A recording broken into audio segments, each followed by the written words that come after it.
Hola, nos encontramos de nuevo esta semana para nuestro video fin de semana largo. Hoy vamos a analizar el verdadero problema, sí, por cierto, vamos a hacer una serie sobre ello. Así que hablaremos del verdadero problema del azúcar. Empezaremos, empezaremos hablando de los diferentes azúcares, luego de las reacciones que provocan, también veremos los riesgos antes de hablar de los beneficios y terminaremos con una conclusión. Hay dos tipos principales de azúcar, eso bueno, luego para esos. Em, los carbohidratos complejos tienen proteínas y lípidas, grasas, que se encuentran en el arroz, las patatas o la pasta. Y por último, la categoría de azúcares simples, almidón, fructosa y lactosa, pero por desgracia también se añaden muchos productos en lo que son absolutamente inútiles. La glucosa y la sacarosa, esta última química C12H22 o 11, es la peor para la salud, y la glucosa C6H12 o 6 es un poco mejor. Esta última, junto con la fructosa, formea la sacarosa, por lo que podemos culpar potencialmente a la fructosa, y entenderemos por qué en la próxima sección sobre reacciones. Mientras tanto, la glucosa tiene el característica de tener un sabor dulce débil pero con más energía, mientras que la fructosa provoca un sabor dulce fuerte pero con muy poca energía. Pasamos ahora a la parte 2, reacciones.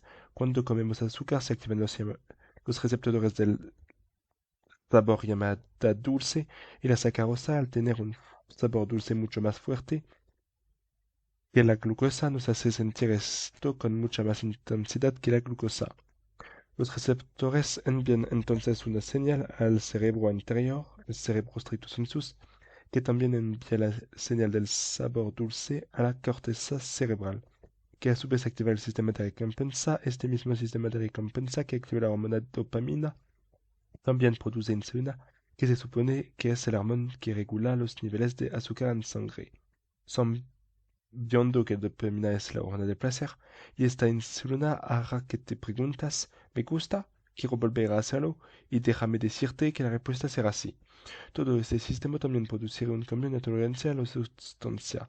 Al principio un poco te dará una buena sensación, luego con la misma cantidad la sensación será más débil, así que pedirás más para obtener la misma sensación, y luego la sensación bajará, así que pedirás más y más. Es el círculo vicioso de la adicción.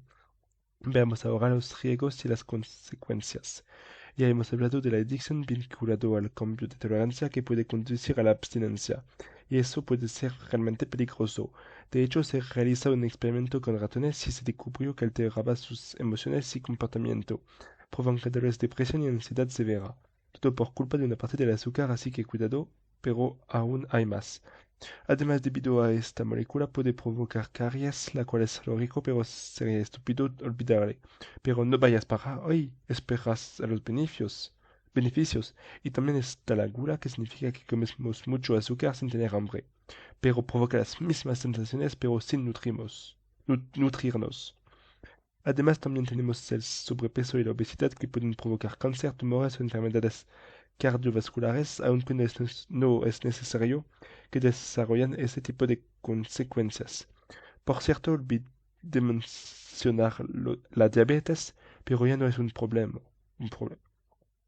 Otra razón es capitalismo. Yo hablo un poco más lento para los cubanos, una vez más porque las empresas en general, el comercio de masas, siempre quieren vender más, por lo que siempre consumimos más, y así sucesivamente. Por fin los beneficios. Primero, el placer de la dopamina, efectivamente, pero con moderación para no caer en una terrible adicción. Se- Segundo, la glucosa es muy energizante, lo cual es bueno, pero con moderación para no acabar con demasiada energía que no utilizamos. Y por desgracia, es la menos dulce. Un último punto positivo, según la BBC, el consumo de azúcar en los países desarrollados ha disminuido en los últimos 10 años, aunque sigue siendo demasiado elevado. En resumen, podemos concluir diciendo que todo depende de los diferentes tipos de azúcar, teniendo en cuenta que la sacarosa tiene otros muchos nombres o variantes, maltosa, dextrosa, etcétera, que la glucosa no tiene menos. Por último, cabe decir que debe consumir con moderación, pero ahora ya sabes por qué. Y aquí tienen algunas de mis fuentes.